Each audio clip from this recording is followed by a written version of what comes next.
What is your primary language that you communicate with each other? What has been the most surprising aspect of each other's culture that you've discovered through your relationship?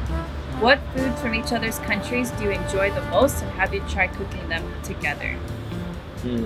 Hello guys, welcome back to my channel. Today we're going to talk about international couples. I feel very rigid. I'm just like... Trust me, I want to be in this video, right? She's not forcing me. Today I have here my boyfriend, Santiago.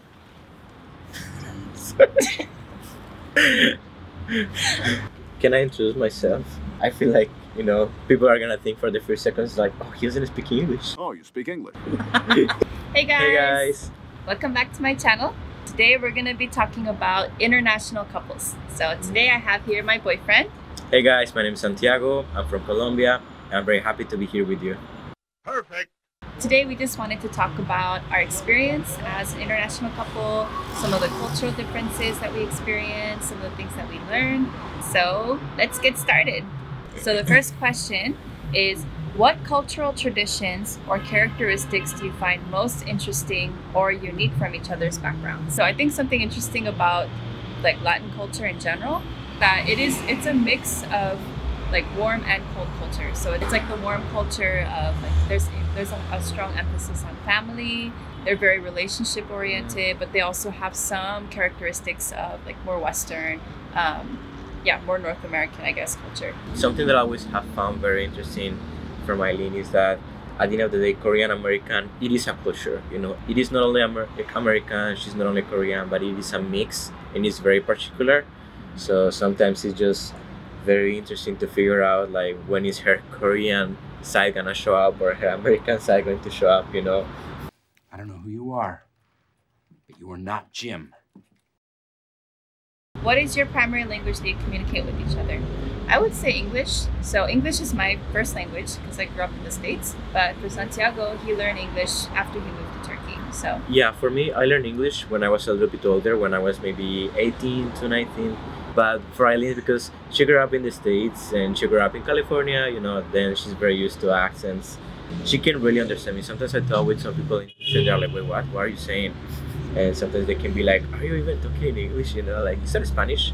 Between the two of us, we speak English and Turkish. So both of us speak English and Turkish fluently. But I think like between us, like mostly we speak English. When we're hanging out with our Turkish friends, then we prefer to speak in Turkish with each other, just for they don't feel out of the conversation and they can join as well. Yeah, or if people don't understand Turkish and we want to talk about them, then we start speaking no, in Turkish. we don't do that. That's our secret language. What has been the most surprising aspect of each other's culture that you've discovered through your relationship?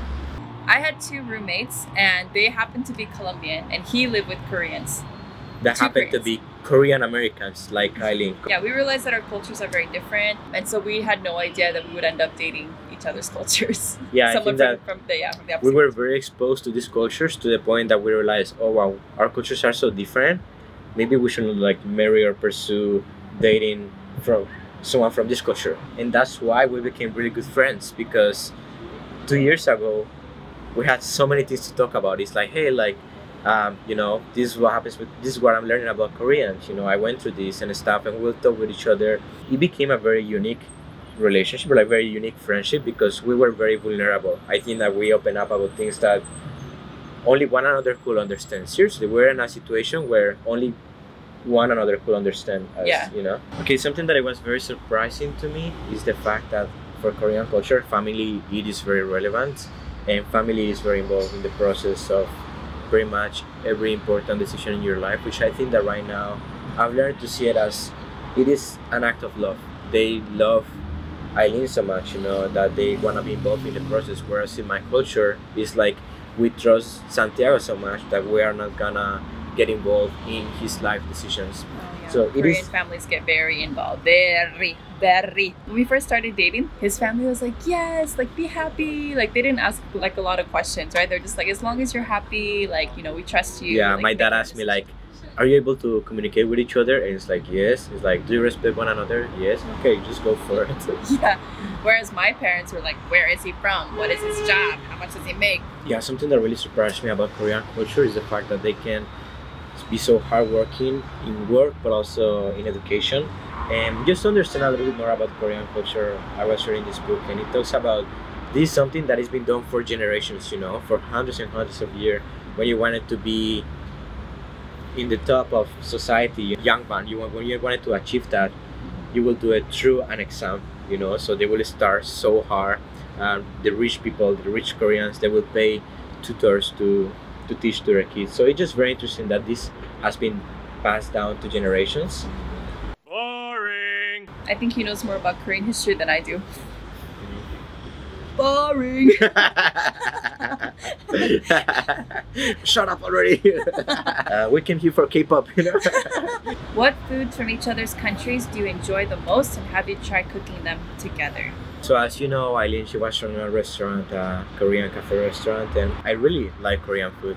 Bulgogi is one of my favorite ones, and bibimbap as well, kimbap too, you know, tteokbokki. So the last year I was mostly in Hatay, but I'll come to see her in Mersin over the weekends, and I'll just get Korean food, you know, over the weekend. I'll get a lot of bulgogi and bibimbap. The food I enjoy the most, I think we tried some Colombian food when we went to Spain, because there are some Colombian restaurants there. I like arepas, and I tried making them at home one time. I think it turned out Yeah, great. they were very good actually. In Colombian food, there's no spice at all. So in Korean food, like, we use a lot of spice. So it took a while for him to get used to eating spicy food, but now I would say like we're pretty similar. I'm still not very used to it, to be honest. Yeah. I still struggle a little bit. But in Colombian food, everything is either sweet or salty, but it is not spicy. How do you incorporate both of your cultural values into important decisions in your relationship? I feel like in general we've learned from each other's cultures. Like we've learned like positive things. Yeah. So like for me, I think like I've definitely become more flexible, because I can be very like, I guess, task oriented, very focused on work, and like sometimes I can miss like the people, right? I think I've learned more to just relax, and yeah, definitely like that helps me to not stress out about things that aren't that important. Yeah, I think that I've learned to be more hardworking, and Koreans are very efficient, and Eileen is like that too. She can like multitask and do so many things at a time. And also for Koreans, it's very important to keep your commitment and your word. If you say that you're gonna do something, like, you do it, doesn't matter what happens. And I feel like in Colombia we're more laid back, or Latin culture. We can be like, oh, let's meet at 5, but then last minute it can be like, sorry, something happened, let's just meet tomorrow. But I've learned from her to keep my word. Do you ever experience any cultural misunderstandings, and how do you address and overcome them? I think communication is important.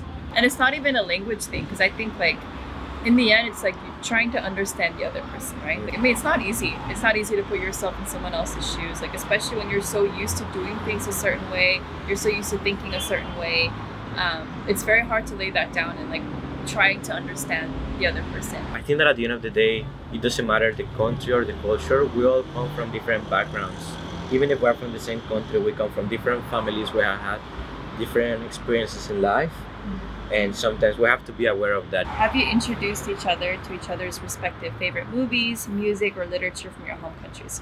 I think so far we only finished one K-drama series. In 1 year, only Together. one. Yeah, we watched Crash Landing on You. Yes, I don't really like romantic comedies or like romantic shows. That's why I was a little bit hesitant to watch it. But right now I think it's my favorite show ever. We tried to watch a couple of Colombian shows, but we didn't like them.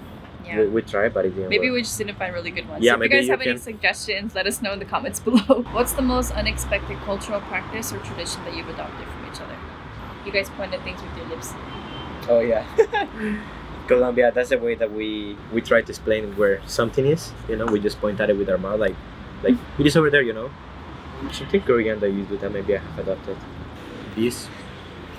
Oh yeah, bowing. 안녕하세요. You know. Say that again. 안녕하세요. 안녕하세요. 안녕하세요. I'm massacring the accent, but it's fine. 한국 사람들이 좋아요. I really want to learn Spanish. I downloaded Duolingo and I've been working on it, not consistently, but I think one of my goals in the next year or couple years is I really want to learn Spanish. Thanks for watching this video, guys. If you have any questions you want to ask us, feel free to leave your comments below. Hope to see you on my next video. Bye. Bye.